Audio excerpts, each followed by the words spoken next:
All right, so what's going on, guys? Whew, what a doozy. I know it's been a while since you heard from me. I had some stuff going on, life events and such, but we're back on the grind. And one thing I want to say real quick, there's a potato dog over this shoulder and another one over this shoulder.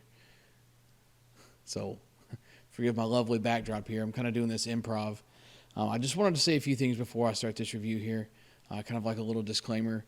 If this is my first review if this is your first review of mine that you have watched, don't base what you're about to see as all the content on the channel. This is not some of my finer work. This is my third attempt to review these bats.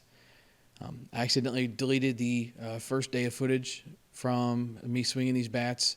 The second one, I set the camera up wrong, was trying to mess with some settings to get the lighting a little better, and ended up just totally trashing it. And then the third one, the third one you're seeing here is a complete disaster for a multitude of reasons. The BP Hero Labs, which is something new that you guys have been liking and enjoying, it was pretty much a bust. I had no idea at the time, and it never crossed my mind that the wind gusting straight in from center field would affect these radar readings so much. I thought these both performed great, but in the name of transparency, I left the clips in there because I can't do it on one and not the others, because then it's just too many questions to answer. So in the name of transparency, the radar footage is here, but it's not great. Probably the number one thing to get in my head as far as hitting is with windy conditions. So I'm up there hacking away with this thing, watching ball after ball just kind of go out and tail off into the wind. I'm beginning to get frustrated and completely melted down to the point that I was just swinging to get footage so I could get these bats over with. I was beyond frustrated that now my third attempt to review these bats had also turned into a bust. These videos are not a conference tryout or me trying to, play upper level ball or do anything like that. I'm not here to prove myself to anyone. So this is what you're going to get with this review. I've been quoted as saying before on this channel, and definitely the case here, the show must go on. I've put myself far enough behind trying to get these reviews done for you guys. So we're just going to have to roll with this. And I'm sorry in advance for the disappointing video. All of that said, on to the video. Alright guys, so like I said in the intro here, what we got is a 2019 Miken and Worth Highlighter Series bats. Softball fans got to seize to check out. The field we're on here is basically 290 all the way around, and the wind is gusting in at around 10 miles an hour, basically straight in from dead center. Both of these bats are 27 ounce, approved for USSSA, NSA, and ISA play, and each one of them have around 125 to 150 swings on them. These both feature a half-ounce end load and a 12-inch barrel, and I felt like the barrel on both of these was relatively stiff. Performance was fine, but just an overall stiff feel from the bat itself.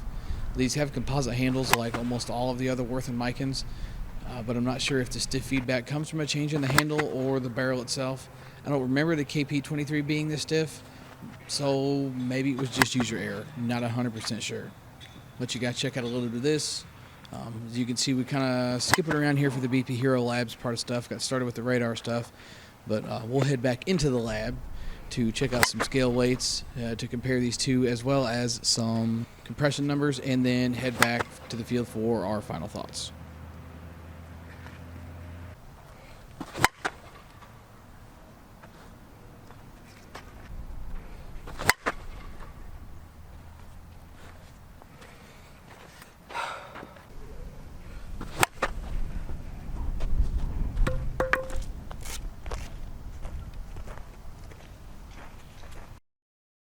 So here we are in the lab. The Super Freak coming in at 27 ounces on the scale with an original grip, 17.0 as far as down towards the end. Same thing with this one, 27.0 right on the money. And the only difference here was this one was 17.2 on the scale as far as the weighting on the end goes.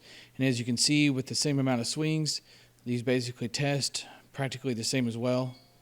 So it's safe to say that for performance comparisons, you'd pretty much be splitting hairs. And now let's head back to the field for our final thoughts. I felt like both of these bats performed well, even though my performance didn't necessarily show that.